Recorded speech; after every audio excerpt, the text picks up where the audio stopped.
আল্লাহুম্মা সাল্লি মাওলানা মুহাম্মাদ ওয়া আলা মাওলানা আরো জোরে জোরে মহাব্বতে পড়ুন আল্লাহুম্মা সাল্লি মাশাআল্লাহ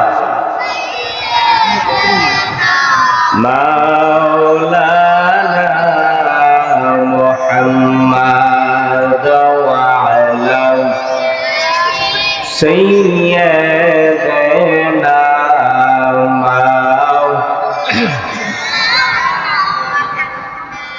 মরণের আগে একবার নসিব হয় যেন তোমার দিদার। ঠিক কিনা বলেন? নবীজির দিদার আমরা পেতে চাই কি চাই? কে কে চাই হাত তুলে দেখেন।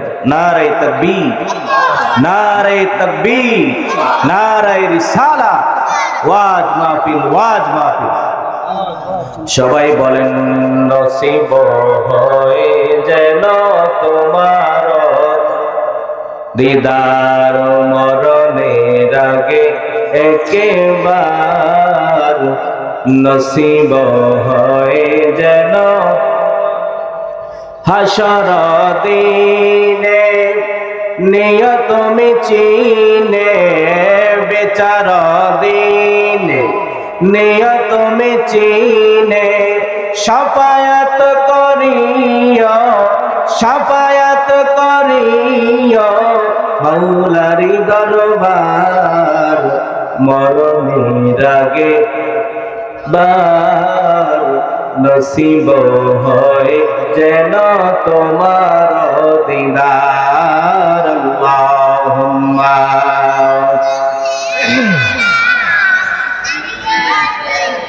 মাওলানা মুহাম্মাদ ওয়া আলা মাওলানা লা ইলাহা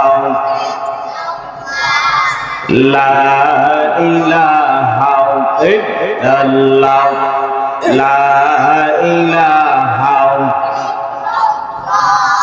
লা ইলাহা ভাইজান বহদরে মদিনা আমরা কেমনে যাব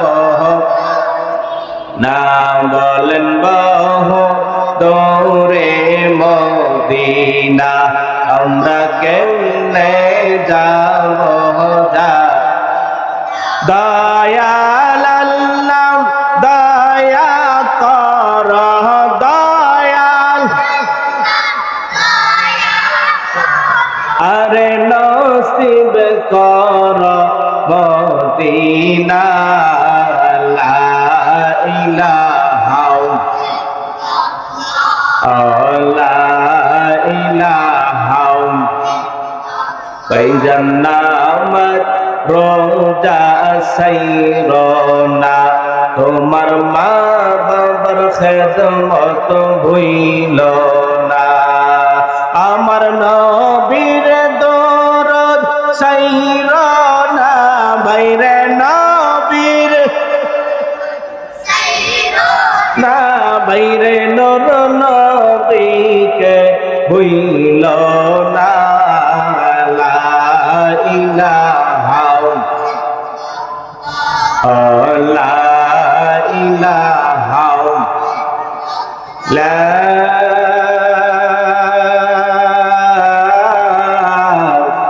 ইলাহা ইল্লাল্লাহ মুহাম্মাদুর রাসূলুল্লাহ সাল্লাল্লাহু আলাইহি ওয়াসাল্লাম। সকলে বলুন আলহামদুলিল্লাহ। যে আল্লাহ পাক রব্বুল আলামিন আজকের এই বেহেশতের বাগানে আপনাকে আমাকে উপস্থিত হওয়ার মতন তৌফিকটুকুন দান করেছেন। রাতে স্তব্ধতা ভঙ্গ করে সিংহের মতো গর্জন দিয়ে সুস্থ শরীরে আনন্দিত মনে ওই রবের প্রতি কৃতজ্ঞতা প্রকাশ করার জন্য উচ্চ আওয়াজে বলল আলহামদুলিল্লাহ। পাশাপাশি শুকরিয়া আদায় করছি আল্লাহর সৃষ্টির প্রধান আকর্ষণ, সমস্ত নবী রাসূলগণের মাথার মুকুট, আপনার নবী, আমার নবী, দু জাহানের বাদশা নবী, যিনি এই দুনিয়ায় আসার পরে উম্মতের জন্য কেঁদেছেন, এখনো কাঁদছেন, ৬৩টি বছর কেঁদেছেন, এখনো ওই সোনার মদিনায় কাঁদেন। ঠিক কিনা বলেন? আর আওয়াজ করে বলুন ঠিক কিনা? ওই নবীর উম্মত হওয়ার মতন সৌভাগ্য আপনার আর আমার হয়েছে। এই জন্য আরেকবার বললাম আলহামদুলিল্লাহ। আমরা শুকরিয়া আদায় করলাম কয়বার? কতবার? 2 বার। শুকরিয়া যখন আদায় করেন, নেয়ামত কে বাড়িয়ে দেয়? সবাই বলুন, কে বাড়িয়ে দেয়? আল্লাহ নিয়ামত বাড়িয়ে দেয়। আল্লাহ পাক রব্বুল আলামিন পবিত্র কালামে পাকে ঘোষণা করেন, লা ইন শাকারতুম লা আযীদান্নাকুম ওয়া লা ইন কাফারতুম ইন্না আযাবি লাশাদীদ। বলুন সুবহানাল্লাহ। আল্লাহ পাক রব্বুল আলামিন বলেন, আমার কোন বান্দা বান্দি যখন নিয়ামত পাওয়ার পরে সেই নিয়ামতের শুকরিয়া আদায়ের জন্য আমি আল্লাহর দরবারে বলে আলহামদুলিল্লাহ, আমি আল্লাহ খুশি হয়ে আমার ওই বান্দা বান্দির জন্য আমার নেয়ামতের ভান্ডার থেকে আরো অসংখ্য নেয়ামত বাড়াইয়া দেই। জোরে বলুন না সুবহানাল্লাহ। কে নেয়ামত বাড়ায়? কে নেয়ামত বাড়ায়? আপনাকে আমাকে খাওয়ায় কে? পড়ায় কে? চালায় কে? এই গোটা দেশের মালিক কে? এই পৃথিবীর মালিক কে? এই জমিনের মালিক কে? সব কিছুর মালিক যিনি, তিনি হলো আপনার আমার রব। যেই রবের প্রতি কৃতজ্ঞতা প্রকাশ করলে ওই রব খুশি হয়। মানুষের প্রতি মানুষ কৃতজ্ঞতা করলেই তো মানুষ খুশি হয়। ঠিক কিনা বলেন? আর উনি তো রবই, যেই রব এই গোটা পৃথিবীটা চালায়, যেই পৃথিবীটা যেই রব চালায়, ওই রবের দরবারে যখন মানুষ শুকরিয়া আদায় করে, আল্লাহ তার প্রতি খুশি হয়ে নিয়ামত বাড়িয়ে দেয়। আর যখন নিয়ামতের পাওয়ার পরে শুকরিয়া আদায় না করে, আল্লাহ পাক রব্বুল আলামিন বলে, আমার সেই বান্দাদের কাছ থেকে আমি আল্লাহ মুখ ফিরাইয়া নেই। কি ফিরায় নেয়? মুখ ফিরাইয়া নেয়। সেই নিয়ামতের শুকরিয়া আদায় না করলে। অপরে কি বলছেন? ইন্না আযাবি লাশাদীদ, ইন্না আযাবি লাশাদীদ। আর তাদেরকে আমি শক্ত আযাবের মধ্যে তাদেরকে আমি নিক্ষেপ করব। কারা? যাদেরকে নিয়ামত দেওয়ার পরে নিয়ামতের শুকরিয়া আদায় করেন নাই। তাহলে আমরা কি নিয়ামতের শুকরিয়া আদায় করতে চাই কি চাই না? কে কে চাই? হাত করে দেখান। নারে তাকবীর, নারে তাকবীর। বল আলহামদুলিল্লাহ। আমি কয়েকটা কথাই বলবো, বেশি করে কোন কথা বলবো না। তা আমরা আজকে মাহফিলে আসলাম। কিসে আসলাম? সবাই খেয়াল করবেন। কিসে আসলাম? মাহফিলে। এটা কিসের বাগান? কিসের বাগান? বেহেশতের বাগানে কারা প্রবেশ করে? যারা বেহেশতি মানুষ, তারাই বেহেশতের বাগানে প্রবেশ করে। এই বেহেশতের বাগানে সবাই প্রবেশ করতে পারে না। এই জন্য আল্লাহ রাব্বুল আলামিন বলেন, ইলম হলো 2 প্রকার। কয়টা প্রকার? কত প্রকার? আর ইলমানে, ইলমুল মুআমালা, ইলমুল মুকাশাফা। কয়টা হলো?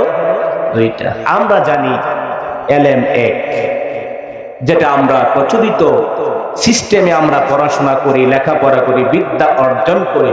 কিন্তু না, ইলম হলো 2টা। আরেকটা ইলম আছে, সেটা হলো ইলমুল মুকাশাফা। সেই মুকাশাফা দিয়ে কি করতে পারবেন, আর মুআমালা দিয়ে কি করতে পারবেন? মুআমালা দিয়ে স্কুল, কলেজ, ভার্সিটি, মাদ্রাসা, শিক্ষা ক্ষেত্রে সব জায়গায় কাজে লাগাতে পারবেন। আর ইলমুল মুকাশাফা যেটা, সেটা এই জমিন থেকে আল্লাহর আরশ পর্যন্ত মুহূর্তের মধ্যে আপনি পৌঁছে যেতে পারবেন। জোরে বলুন না সুবহানাল্লাহ। সেটার নাম হলো মুকাশাফা। সেটার নাম কি? ইলমুল মুকাশাফা। চোখ বন্ধ করবেন, জমিনে চলে যাবেন আল্লাহর আরশে। ঠিক কিনা বলেন? কোথায় চলে যাবেন? আল্লাহর আরশে চলে যাবেন। ওয়াজ মাহফিল বেহেশতের বাগান, কিন্তু সেই ওয়াজ মাহফিলে কার কথা হয়? আল্লাহর কথা। কার কথা? আল্লাহর কথা, রাসূলের কথা। ঠিক কিনা বলেন? তারপরে হয় মা বাবার খেদমতের কথা। ঠিক কিনা? আমি দুইটা বিষয়ের উপরে কয়েকটা কথা বলবো। এক হচ্ছে মা বাবা, আর আরেক হচ্ছে নবীকে মোহাব্বত করলে কেমন লাভ, আর বর্তমান প্রেক্ষাপট। কয়টা হলো? তিনটা। কয়টা? তিনটা। সংক্ষেপে, একেবারে সংক্ষেপে বলছি। প্রথমে যাচ্ছি দুনিয়ার জমিনের সিস্টেম অনুযায়ী আমাদের মা বাবা যারা, মা বাবার খেদমত করার দরকার আছে কি নাই? সবাই বলুন, আছে কি নাই? আছে। মা বাবার খেদমত করলে কেমন লাভ? আমল করবেন 60 বছর 70 বছর, আমল করার পরে কবরে যাবেন। কবর থেকে শুরু হবে আপনার আযাবের সেই ব্যবস্থাগুলা, সেই শাস্তির নিদর্শনগুলা। কোন জায়গা থেকে শুরু হবে? কবর থেকে। 70 বছর ইবাদত করার পরে কবরে যাবে। 69 বছর আপনি ইবাদত করলেন, লাস্ট 1 বছর আপনার বাবার সাথে মায়ের সাথে খারাপ আচরণ করলেন, বাবাকে বাদ দিলেন না, মাকে বাদ দিলেন না। সে আমি একটা কথা সব জায়গায় বলি যে যুবক থাকতে মানুষ বুঝে না মা বাবা বৃদ্ধ হলে কেমন হয়। এটার একমাত্র নমুনা, একজন মানুষ যদি শিল্পপতি হয়, তার বয়স যখন 50-এর ঊর্ধ্বে হয়ে যায়, তখন দেখবেন ছোটবেলায় আপনি যেমন ছিলেন যে সন্তানের কাছে, এই বাবার কাছে টাকা চাওয়ার জন্য দরজার মধ্যে বসে থাকতেন, উঠানের মধ্যে বসে থাকতেন, এমন জায়গায় বসে থাকতেন। একটা মানুষের বয়স যখন 50 সালের ঊর্ধ্বে হয়, তখন দেখবেন তদ্রুপ তার বাবা সন্তানের দিকে তাকায় থাকে যে আমার সন্তান আমাকে 10 টাকা 20 টাকা 100 টাকা দিবে, আমি সেই টাকা দিয়ে চা খাবো, বিস্কিট খাবো। কথা বলেন ঠিক কিনা? ওই সময় যদি আপনি খারাপ ব্যবহার করেন তার সাথে, তাহলে তার মনে কষ্ট পাবে কি পাবে না? সবাই বলেন, পাবে কি পাবে না? পাবে। এই জন্য আল্লাহ রাব্বুল আলামিন বলেন, আমি তোমার সব আমল দেখব, সব আমল তালাশ করব। তুমি 69 বছর আমল করলা, লাস্ট 1 বছর তোমার বাবা মার খেদমত করলে না, এই আমল আমি আল্লাহর দরবারে গ্রহণযোগ্য হবে না। 69 বছর আমি 1 বছর দিয়ে সব কাটাইয়া দিব। তাহলে কার খেদমত করতে হবে? কার? মা বাবার। কার? মা বাবার। একটা গেল। 2 নাম্বার নবীজির মহাব্বতের ব্যাপারে। যারা নবীজিকে মহাব্বত করবে তারা হলো ঈমানদার। তারা কি? সবাই বলুন, তারা কি? ঈমানদার। যেই ব্যাপারে বলা হয়েছে হুব্বুর রাসূল মিনাল ঈমান, আমাদের ঈমান হচ্ছে নবী মুহাম্মদুর রাসূলুল্লাহ সাল্লাল্লাহু আলাইহি ওয়াসাল্লাম। আমি সংক্ষেপে বলছি, নবীজিকে ভালোবাসার কারণে হযরত আবু বকর কোথায় গেল, হযরত বেলাল কোথায় গেল, আমার আগে তিনি আলোচনা করেছেন। অত্যন্ত সুন্দর আলোচনা তিনি করেছেন। কেমন আলোচনা? যেই আলোচনার মধ্যে মূল সারমর্ম ছিল নবীজির মহাব্বত। কার মহাব্বত? কার মহাব্বত?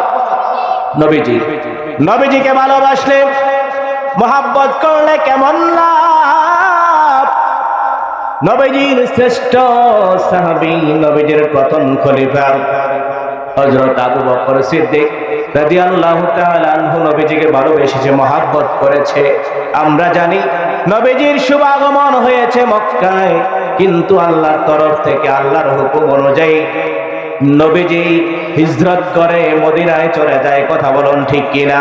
সংক্ষেপে বলছি বাবা, নবীজি যখন মক্কা ছেড়ে মদিনায় চলে যাবে, আকাশ বাতাস সব সাক্ষী হয়ে গেল, সবাই শুনতে পেল। আল্লাহ পাক রব্বুল আলামিন ডাক দিয়ে বলল, হাবিব মুহাম্মদ, ও আমার বন্ধু, আপনি শোনেন, আপনি শোনেন।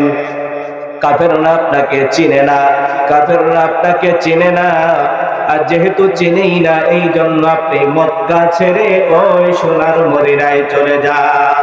কার হুকুম? সবাই বলুন, কার? আল্লাহর হুকুম।